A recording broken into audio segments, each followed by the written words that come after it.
नटराज नृत्य के राजा सिर्फ एक नर्तक नहीं है, वो साक्षात ब्रह्मांड है। उनके हर कदम में एक गहरा अर्थ छुपा है। उनका नृत्य सृष्टि, स्थिति और संहार का नृत्य है। ये नृत्य ब्रह्मांड की उत्पत्ति, उसकी स्थिरता और उसके विनाश का प्रतीक है। ये ब्रह्मांड की लय है, जन्म, जीवन और मृत्यु का एक अनवरत चक्र। हर तारे की चमक, हर ग्रह की गति, सब कुछ इस नृत्य का हिस्सा है। नटराज शिव हैं, विनाश और परिवर्तन के देवता। उनके नृत्य में विनाश का अर्थ केवल अंत नहीं है, बल्कि एक नई शुरुआत भी है।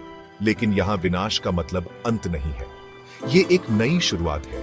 सृष्टि के लिए एक जरूरी चरण। हर विनाश के बाद एक नई सृष्टि का जन्म होता है।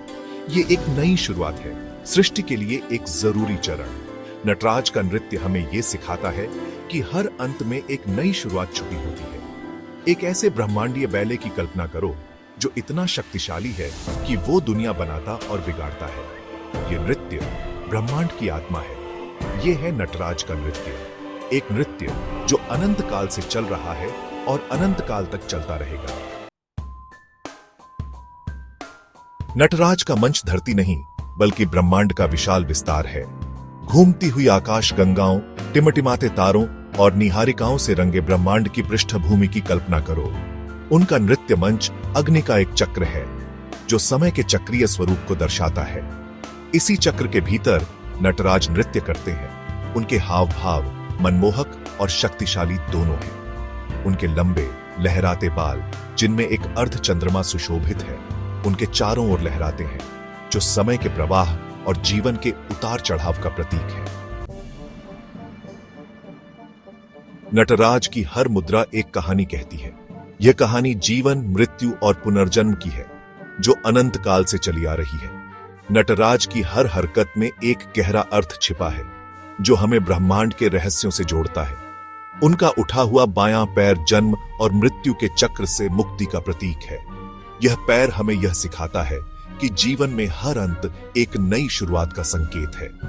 यह हमें प्रेरित करता है कि हम अपने जीवन के हर पल को पूरी तरह से जिएं।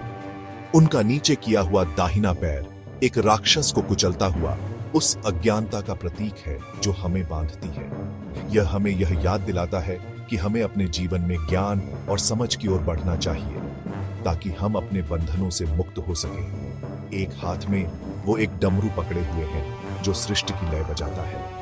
यह डमरू हमें यह सिखाता है कि जीवन की हर धड़कन में एक ताल है जो हमें ब्रह्मांड की लय से जोड़ती है। दूसरे में वो एक ज्वाला पकड़े हुए हैं जो विनाश का प्रतिनिधित्व करती है, जो नई शुरुआत का मार्ग प्रशस्त करती है।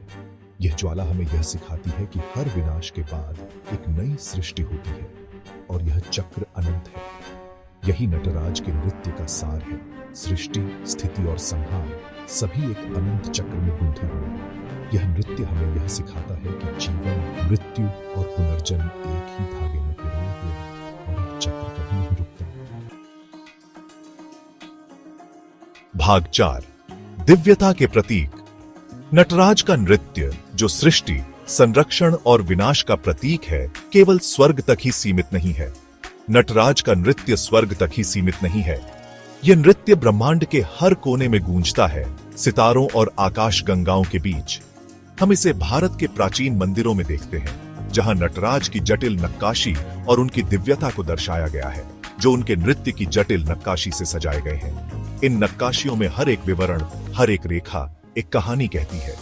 इन मंदिरों में गूंजते संस्कृत छंदों का लयबद्ध गायन नटराज के नृत्य की महिमा का गुणगान करता है, अस्तित्व के चक्रीय स्वरूप पर जोर देता है।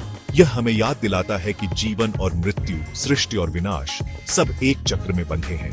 प्रतीकों से भरपूर ये छंद नटराज और उनके ब्रह्मांडीय नृत्य की कहानी कहते हैं। ये प्रतीक हमें ब्रह्मांड की अनंतता का एहसास कराते हैं। नटराज और उनके ब्रह्मांडीय नृत्य की कहानी कहते हैं। यह नृत्य केवल एक कला नहीं, बल्कि एक आध्यात्मिक अनुभव है। ये हमें याद दिलाते हैं कि हम सब इस नृत्य का, इस ब्रह्मांडीय लय का हिस्सा है। ये नृत्य हमें हमारे अस्तित्व की गहराइयों से जोड़ता है, सृष्टि और विनाश के इस निरंतर चक्र का हिस्सा है।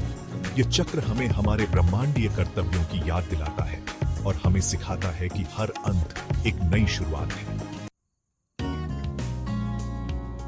भाग 5, ब्रह्मांड की लय। नटराज का नृत्य सभी चीजों की परस्पर संबद्धता की एक शक्तिशाली याद दिलाता है। यह हमें बताता है कि विनाश सृष्टि के विपरीत नहीं है, बल्कि उसका एक हिस्सा है। यह हमें याद दिलाता है कि जीवन एक चक्र है, सृष्टि, स्थिति और विनाश का एक निरंतर प्रवाह। इस नृत्य को समझकर हम ब्रह्मांड की लय को समझना शुरू कर सकते हैं। हम अराजकता के बीच सामंजस्य पा सकते हैं और अस्तित्व के निरंतर बदलते स्वरूप को अपना सकते हैं।